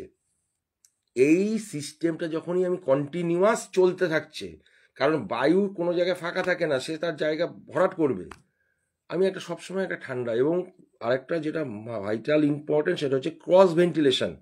যে কোনো ঘর দুদিকে জানলা থাকলে যে হাওয়াটা ঢুকে যদি বেরাতে না পারে, মানে হাওয়া যদি ঘরে খেলতে না পারে, হ্যাঁ, তাহলে সেই ঘরটা, সেটাকে অস্বাস্থ্যকর বলা হয়। এটা আমরা অনেকে এই যে বাস্তুটাকে একটা বিজ্ঞানসম্মত না মনে করি আর কি। মানে এই বিজ্ঞান এখন একটা অদ্ভুত জিনিস হয়ে গেছে। মানে বিজ্ঞান, প্রথম কথা হচ্ছে বিজ্ঞান মানে হচ্ছে বিশেষ জ্ঞান, কোনো কিছু নিয়ে বিশেষ জ্ঞান। এবং সেখানে আমরা এই কোভিড কালে দেখেছি, মানে হাস্যকর ব্যাপার ঘটেছে, যে 6 ফুট দূরে থাকলে কিচ্ছু হবে না, তারপরে বাসে গেলে কিছু হবে না, ট্রেনে গেলে কিন্তু খুব সাবধান। দিনের বেলায় কিছু হবে না, রাতের বেলায় কিন্তু সাবধান। আসলে এটা কিছু না, এটা হচ্ছে মানুষকে ভয় পাইয়ে দেওয়া, দিনের পর দিন টিভিতে প্রচার করা, মানুষকে ভয় পাইয়ে দিয়ে ফার্মা ইন্ডাস্ট্রির ব্যবসা করা, মানুষকে কন্ট্রোল করা। কেন মানুষ, তার কত মানুষ হার্টের রোগে মারা যাচ্ছে, কত মানুষের প্রবলেম হচ্ছে, আমাকে জানতে হবে তো তার মধ্যে কি আছে। তার মধ্যে কি অ্যালুমিনিয়াম হাইড্রোক্সাইড জেল আছে, তার মধ্যে স্পাইক প্রোটিন, তার মধ্যে বোভিন, 15টা এরকম আইটেম আছে। আজকে যখন সুপ্রিম কোর্ট বলেনি কিন্তু কাউকে নিতে হবে, সরকার বলেছে, আমরা তো কাউকে নিতে বলিনি। কেন্দ্র সরকার বলছে আমরা কাউকে নিতে বলিনি। আবার তারাই মাইকে প্রচার করছে, তোমরা নাও, না নিলে এখানে যেতে পারবে না, সেখানে যেতে পারবে না, প্রত্যেকটা কোম্পানি, প্রত্যেকটা অফিস, তুমি চাকরি পাবে না। বহু লোকের চাকরি চলে গেছে। আজকে 2020 আগের পৃথিবী এবং 2020 পরের পৃথিবী, মানে আকাশ আসমান জমিন ফারাক। আজকে যারা সবজি বেচত, ঠিক আছে, সেই সময় যারা সবজি বেচেছে তাদের গাড়ি উল্টে দেওয়া হয়েছে। তা ওরা পারবে, মানে শপিং বড় মল বা তখন তো অ্যামাজন ব্যবসা করেছে, বা যারা তখন মদ বিক্রি হয়নি, মদের দোকান তখন খোলেনি, ব্ল্যাকে বিক্রি হয়েছে, 1300 টাকা করে বিক্রি হয়েছে। তুমি তাদের কিছু করতে পেরেছো? তুমি গরিব মানুষ, যেগুলো সাধারণ মানুষের উপর অত্যাচার করেছো, কিন্তু কোনো মানুষ প্রতিবাদ করেছে? কারণ কি, তার মানুষের মগজটাই হচ্ছে ধোলাই হয়ে গেছে। মগজটা ধোলাই হয়ে গেছে কিভাবে? তার টিভি, মানে যেটাকে ইডিয়েট বক্স বলা হয়, বোকা বাক্স। এছাড়া আজ যে জিনিসটা হচ্ছে এবং প্রতিনিয়ত হয়ে যাচ্ছে, সেটা হচ্ছে রিলস। কি হচ্ছে, ছোট সময়ের, অল্প সময়ের মধ্যে হয়। এইবার তার থেকে আমাকে উপার্জন করতে হবে, উপার্জন করতে গেলে আমাকে দেহ প্রদর্শন করতে হবে, মানে আর কোনোভাবে উপার্জন হবে না। দেহ প্রদর্শন করে আমি, মানে আমি, মানে আমার অর্থ উপার্জন হবে, ব্যাস হয়ে গেল। এরপর হচ্ছে ওই গেমগুলো প্রচণ্ড স্পিডে হয়, এতে কি হয়, মস্তিষ্কে একটা শান্তভাবে, মানে আমি এরকম বহু লোককে জানি যারা 5টা লাইন একসাথে পড়তে পারে না, মানে তার সেই ধৈর্য নেই, কারণ তার একটা অস্থির।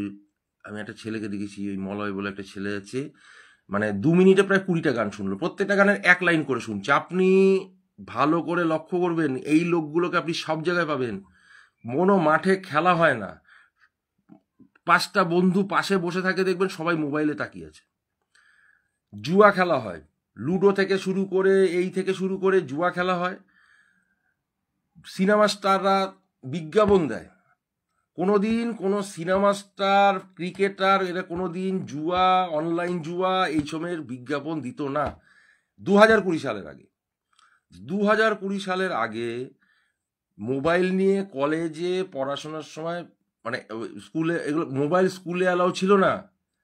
কিন্তু এই মানে এই যেহেতু লকডাউন, এবার পড়বে কি করে, তা যারা সারাক্ষণ মোবাইলে আছে, সেই ছোট্ট ছোট্ট বাচ্চা, শিশু, যেই ছাত্র ছাত্রী যারা আছে, তারা কি পর্নোগ্রাফি দেখছে না? তারা কি মানে আমি হলে তো দেখতাম, আমরা কি দেখিনি? আমরা দেখেছি 11-12-এ একটা বাড়িতে এনে দেখেছি, সবাই যেরকম করেছে, একটা ছোট ছোট শিশু দেখছে, একটা বোঝার চেষ্টা করুন। এবার তাদের কি প্রভাব ফেলছে, তাদের মনগুলোকে নষ্ট করে দেওয়া হচ্ছে, কিছু করা যাচ্ছে না। এটা হচ্ছে ক্ষতিকর, মানে মারাত্মক ক্ষতিকর। অনলাইনে পড়া চলছে, এদিকে সে হয়তো অন্য কাজ করছে, আর বলছে হ্যাঁ হ্যাঁ হ্যাঁ করছে, বুঝছে, সামনে গিয়ে জিনিসটা বোঝার চেষ্টা করছে কি হচ্ছে। দুর্বল হয়ে যাচ্ছে, সারাক্ষণ ঘরে থাকছে, ফাস্ট ফুড খাচ্ছে। জাঙ্ক ফুড যদি কেউ রোজ খায়, রোজ যদি সে খেতে থাকে, তাহলে তার শরীরে, মানে এই যা মুড়ি কজন খায়, মানে মুড়ি খাওয়া তো একটা খুব মানে বাজে ব্যাপার। মুড়ি, ছাতু, মানে চিড়া। আমাদের সময় আমার মনে আছে এই ম্যাগি এসেছিল, মানে তার আগে তো ম্যাগি ছিল না, তারপরে এগরোলের দোকান একটা দুটো কয়েক। আপনি বলুন তো 2020 সালে বিভিন্ন জায়গায় কতগুলো খাবারের দোকান হয়েছে? কেন হয়েছে? তাদের কাজ চলে গেছে। তাদের চলে গেছে মানে কি, কাজ কেড়ে নেওয়া হয়েছে। তারা কি করবে? এবং এখনো তারা যে ব্যবসা করছে, আপনি খোঁজ নেবেন, যদি নিরপেক্ষভাবে কোনো দলের সাপোর্টার না হয়ে একজন মানুষ হিসাবে খোঁজ নেবেন, জানবেন পৌরসভা থেকে প্রতিদিন তাদের থেকে টাকা নেওয়া হয়। ক টাকার বিক্রি হয় তাদের?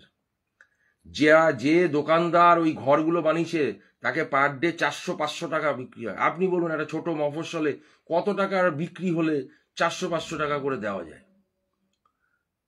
এখানে এখন প্রায় 80খানা কাফে, 200 বা 500-র কাছাকাছি টোটো, কোনো কাজ নেই কোথাও। মানুষ কি করবে? লক্ষ্মীর ভান্ডার নিয়ে এইভাবেই চলবে। তো এই যে জিনিসটা নিয়ে শুরু হয়েছিল, যে এই যখন সংকট, নিশ্চয়ই এই সংকট থেকে একটা এই সিস্টেমটা পাল্টাবে বলে এই সমস্যাগুলো হচ্ছে। মানে এটা একটা লাস্ট স্টেজ। এমনি এটা বলছে যে 29শে মার্চ পর থেকে একটা খুব ভালো সময় আসছে।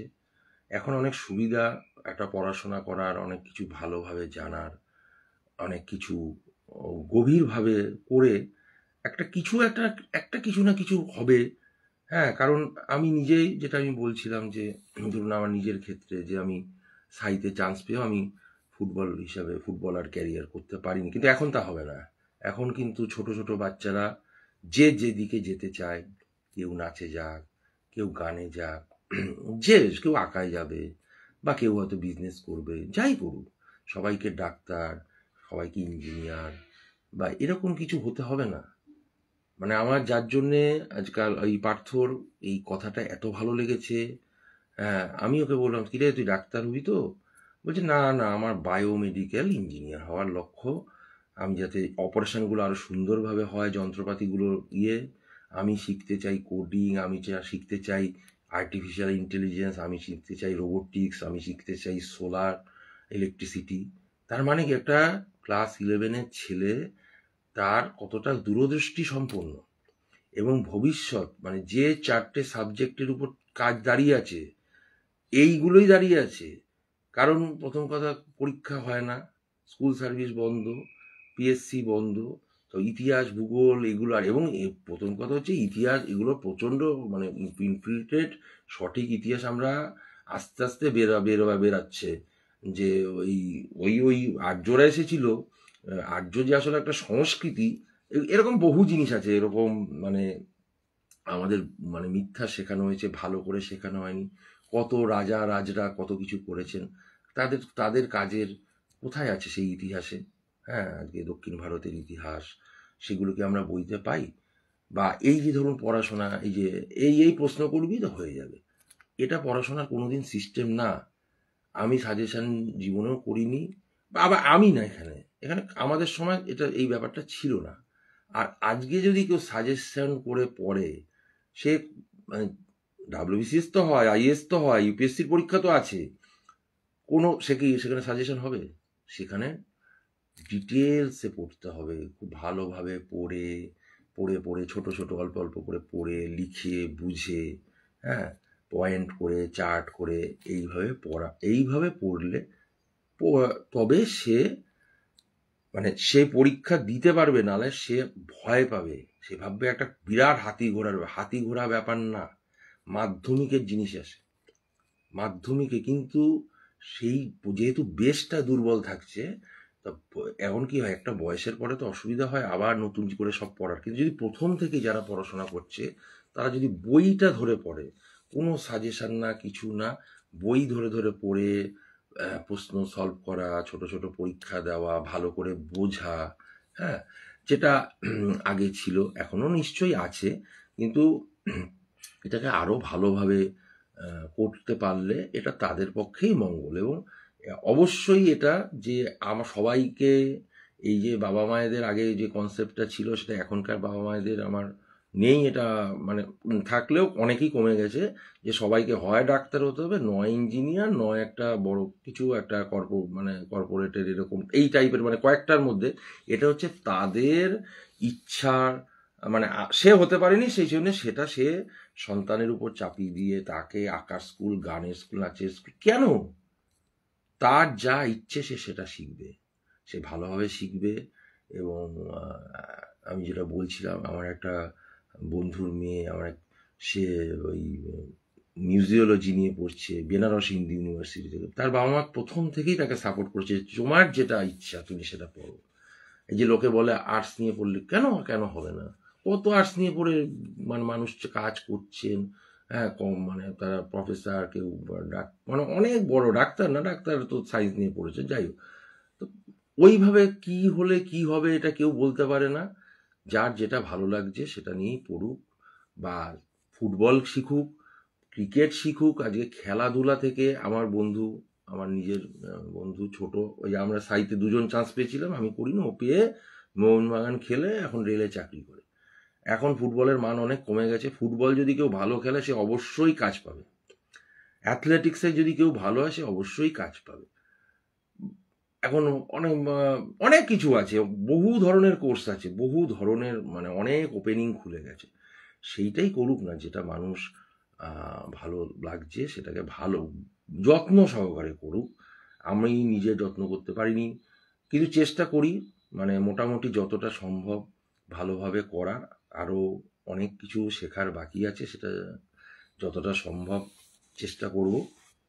হ্যাঁ, সবাই ভালো থাকবেন, সবার ভালো হোক, সবার মঙ্গল হোক।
আমার না চাটা এত বাজে হয়েছে না, ঠিক করে দাও না, খেতেই পাচ্ছি না।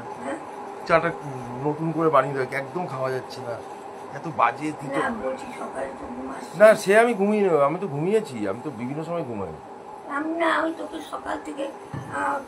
আরে বাবা আমার না না আমার বিভিন্ন ভিডিও করতে কে বলেছে তুমি বুঝে? আরে ও তো রেকর্ড চলে। তোমাকে বলছি না কথা বলবে না, তোমাকে আমি অনুরোধ করছি না, ঠিকই আছে, তোমাকে দুটো বিষয় অনুরোধ করছি। একটা হচ্ছে আমাকে ফোন করবে না, ওই কারণ আমি হয় ভিডিও করি, তোমার কেটে যাচ্ছে বারবার, আর ভিডিও চলাকাল তুমি কথা বলবে, এগুলো তো লোকে দেখছে না, আমি তো টাকা নিচ্ছি না, এটা তো সিরিয়াস জিনিস হচ্ছে। তুমি যদি আমাকে টিউশনিটাও ঠিক মতো করতে না পারো তাহলে তো খুব সমস্যা হচ্ছে তো, কারণ আমি তো গিয়ে পড়ছি না, আমি তো এই মাধ্যমে পড়াচ্ছি। না না কেন রাতে ঘুমাবে না, আমি তো ঘুমিয়েছি তো। না রাত 10টা অব্দি না, আমার অনেকের অনেক সময় হয়, আমার নির্দিষ্ট টাইম নেই। হ্যাঁ যখন আমার সময় হবে তখন আমি ঘুমাবো, সারা জীবন তো ঘুমিয়ে। না না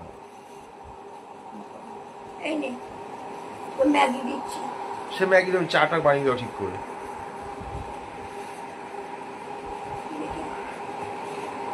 কি দেবো? এই লাইটটা জ্বালো কেন? আমি এখন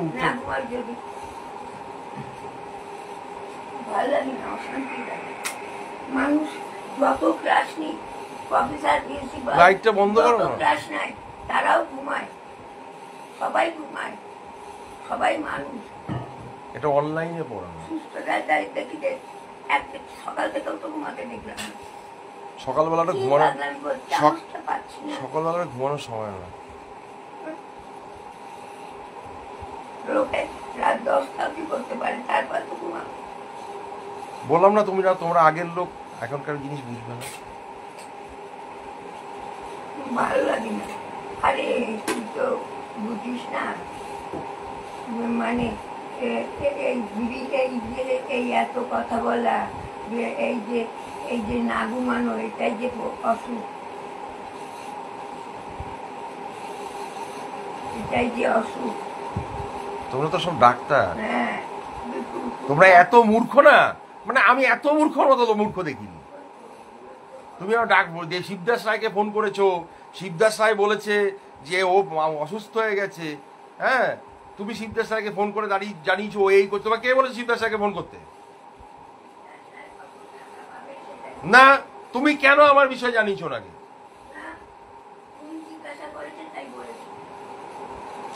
তুমি কিছু বোঝো, তুমি আমাকে বোঝো, তুমি আমাকে বোঝো, আমি একটা স্কুলের ফার্স্ট বয়। দাঁড়া এক সেকেন্ড।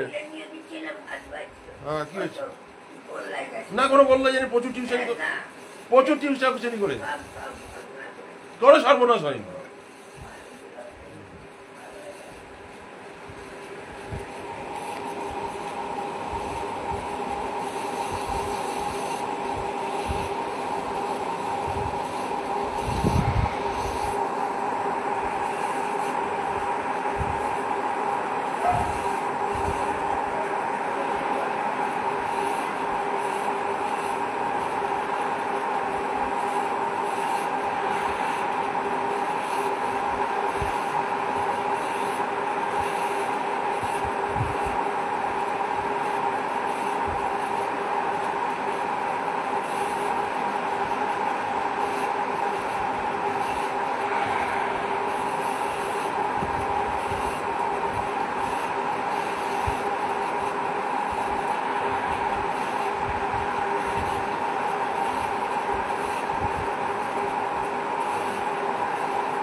বিরণ্যবীর ছেলে 1 লাখ টাকা টিউশনি করে মাসে, কোনো শেষ হয়নি তো 1 লাখ টাকা।